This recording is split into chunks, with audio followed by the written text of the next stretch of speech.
Hello guys, for today's video, ayan po si Mama. Sinutusan ko si Kian na pabidyoan po yung lola niya. Ayan po, panoorin niyo po kung anong nangyayari. Nagdaldal na po siya guys. Snaido ka nag-flashlight madilim, wala kasing ilaw guys. Kaya madilim, nag-flashlight lang sila. Ayan, tingnan nyo guys kung anong mangyari. Panoorin nyo. Ayan, tumingin na siya guys.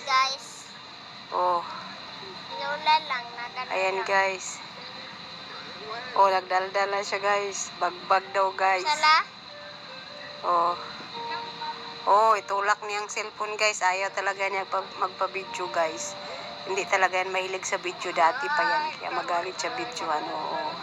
Itulak niya yung kawawa naman.